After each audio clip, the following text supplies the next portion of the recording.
Pouvez-vous nous expliquer simplement ce qu'est le stress? Le stress, c'est une réaction normale de l'organisme face à une situation donnée. Le stress est normal. Et puis le stress a des réactions, si vous voulez, c'est-à-dire que quand je vois un serpent ou bien un cancrelat, mes yeux vont s'écarquiller, mon cœur va s'accélérer, je vais vouloir prendre mes jambes à mon cou. Donc c'est une réaction normale de l'organisme. Si je suis dans un véhicule et que subitement il fait une embardée, encore une fois, mon cœur va s'accélérer, je vais avoir peur.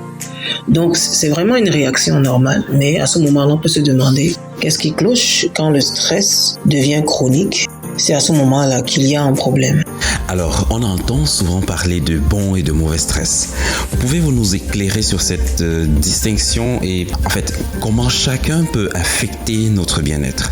Dans le quotidien, on entend parler de bon stress, de mauvais stress.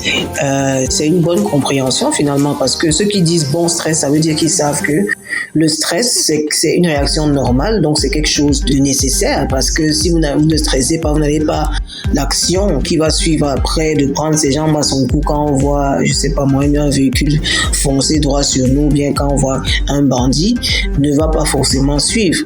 Donc c'est à ce moment-là qu'on fait donc la différence entre les différents types de stress.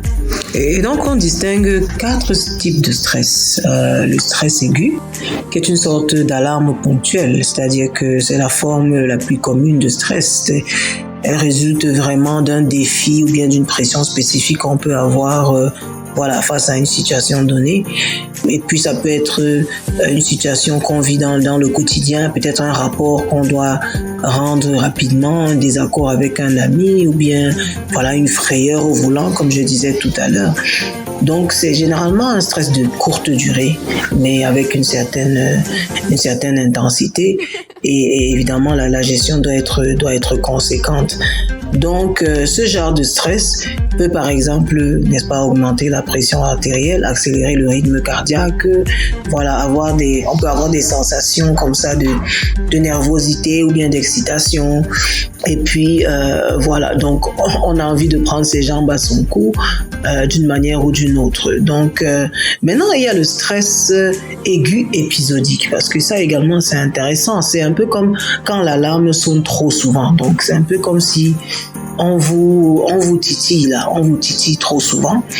Et donc, c'est parfois quand des individus se retrouvent dans un état de tension ou d'irritation constant. Donc, par exemple, un emploi du temps trop surchargé, un patron qui va crier toujours dessus. Donc, puis ça dépend également de l'environnement, par exemple, du travail. On voit qu'il y a de la compétitivité. On a besoin que vous soyez toujours en train de rendre des rapports, d'atteindre des objectifs, etc. Donc, ça va être un stress un peu aigu, épisodique. Sur des performances que vous devez faire. Et maintenant, ce type de stress, quand il est répété, n'est-ce pas, il peut conduire à des maux de tête chroniques, d'accord, de l'hypertension artérielle, bien entendu, parce que vous savez, tout ce qui implique le cœur à un moment donné peut entraîner vers de l'hypertension artérielle, peut-être des douleurs à la poitrine et puis peut-être même des maladies cardiaques à long terme. Et maintenant, il y a le stress chronique, c'est-à-dire que c'est l'usure à long terme. Une situation qui dure, qui perdure, qui est là. Donc, une situation, n'est-ce pas, c'est un stress qui résulte d'une exposition prolongée à des situations stressantes, sans répit ou relaxation entre les épisodes. Donc, c'est vraiment de manière continue. Ça peut être une relation abusive, ça peut être au travail où vraiment l'ambiance est toxique. Ça peut être vraiment dans plusieurs situations. Ça peut être également des difficultés financières, c'est-à-dire que on réfléchit à comment payer le loyer, en même temps on réfléchit à comment envoyer les enfants à l'école, on réfléchit à comment manger. Donc c'est vraiment quelque chose qui est permanent et sur le long terme.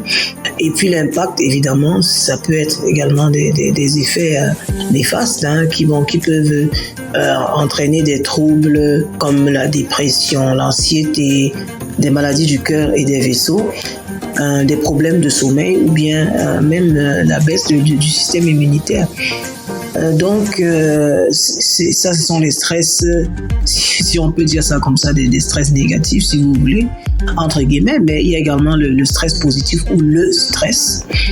Donc, c'est une forme de stress positif, si vous voulez, qui a un effet bénéfique sur notre bien-être. C'est, par exemple, quand on est confronté à des défis qui sont exaltants pour nous et motivants, c'est-à-dire qu'on vient de nous recruter pour un nouvel emploi.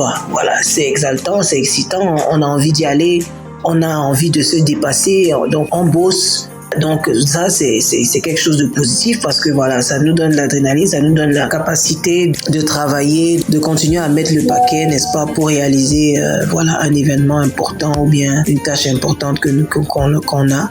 Et donc le stress ou bien le stress positif peut améliorer la performance cognitive au niveau du cerveau, donc ça augmente la motivation, l'engagement et ça contribue à un sentiment de satisfaction et d'accomplissement personnel. Donc c'est vraiment un élément positif à encourager. Un enfant qui vient de réussir un examen, il va à l'université, il est content, c'est un nouveau défi, c'est une nouvelle page qui commence, donc il a envie de se donner à fond par rapport à cela.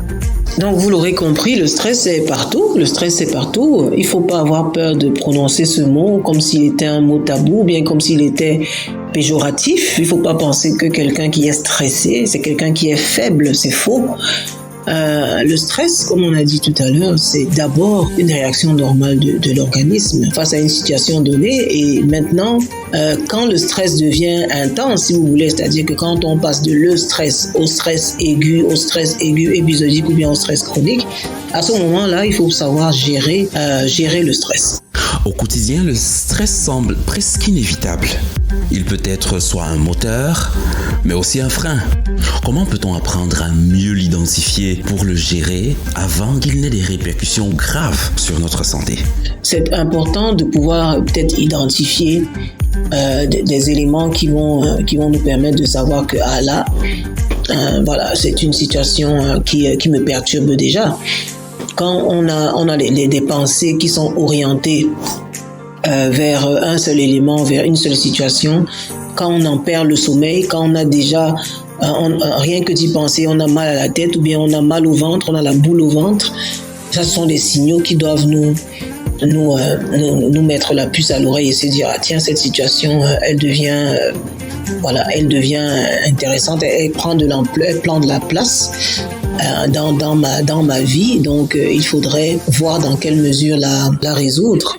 Pour finir, Dr Marilyn, voudriez-vous bien dire à nos auditeurs quelles sont les bases essentielles pour les aider à mieux gérer le stress dans leur quotidien? Le stress peut se trouver partout, en famille, au travail, à l'école, à l'université, vraiment dans toutes les situations ou toutes les circonstances de la vie.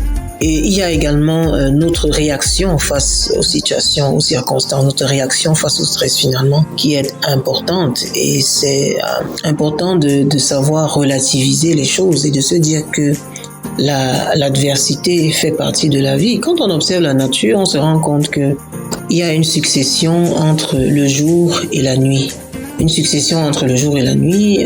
Après la pluie, c'est le beau temps. Donc la nature elle-même nous montre comment est la vie. Donc la vie, c'est une succession de hauts et de bas, c'est une succession d'adversité et de moments sombres et de lumière. Donc c'est très important d'avoir déjà ça en tête comme une vérité, si vous voulez, c'est-à-dire que c'est ainsi qu'est faite la vie. Maintenant, il faut avoir l'état d'esprit pour affronter la vie, pour faire face, n'est-ce pas, à tous ces défis qui sont devant nous, peu importe la manière dont ils vont se présenter. Ça, c'est le premier élément. Et maintenant, et après l'état d'esprit, il y a, n'est-ce pas, les actions concrètes que nous pouvons poser pour prendre soin de soi-même et pour ne pas céder à ce stress-là. Donc, la bonne gestion du stress passe par identifier, n'est-ce pas, quel est le problème. Est-ce que c'est parce que je n'ai pas payé le loyer? Est-ce que c'est parce que je n'ai pas encore envoyé les enfants à l'école? Je n'ai pas fini la rentrée? Est-ce que c'est parce que... Donc, il faut pouvoir identifier la source du stress. Ça, c'est l'une des choses. Et être prêt à comprendre et à savoir que c'est une situation qui va passer à un moment donné, tout comme le jour succède à la nuit, tout comme le beau temps succède, n'est-ce pas, à la pluie. Il faut pouvoir être convaincu que c'est un moment difficile à passer.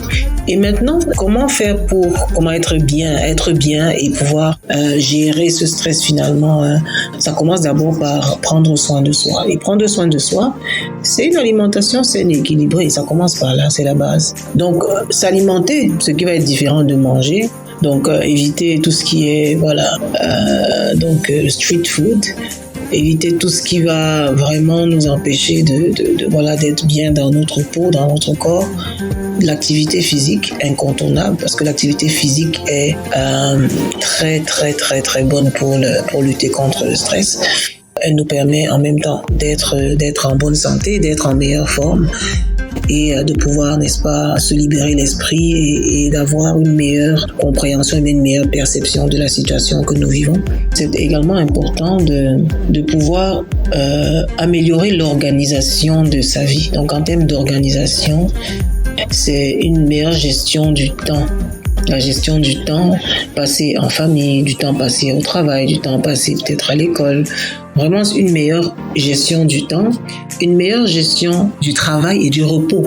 Le repos est essentiel. Si on n'est pas reposé, si on n'a pas un bon sommeil, on ne sera pas efficace, on ne sera pas performant.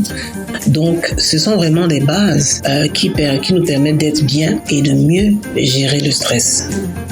En milieu professionnel, il est également important de pouvoir déléguer des tâches. Le travail en équipe est fondamental. Il est très bien. Il permet, au-delà de l'organisation, de pouvoir vraiment se libérer d'un trop plein de travail. Donc, c'est important d'avoir cette organisation qui nous permet également de déléguer des tâches. Merci beaucoup, Dr Marilyn, pour ces conseils précieux. Vous avez parfaitement souligné l'importance d'une bonne organisation et d'un équilibre entre travail, repos et vie personnelle pour gérer efficacement le stress. À nos auditeurs, retenez bien ces bases simples mais essentielles. Prenez soin de votre sommeil, gérez votre temps de manière intelligente et n'hésitez pas à déléguer lorsque c'est nécessaire. Nous espérons que ces conseils vous aideront à mieux gérer votre quotidien et à rester zen. À très bientôt, les ADN Addicts, pour un nouvel épisode où nous continuerons à vous guider vers une meilleure santé mentale. Merci de nous avoir suivis. Au revoir.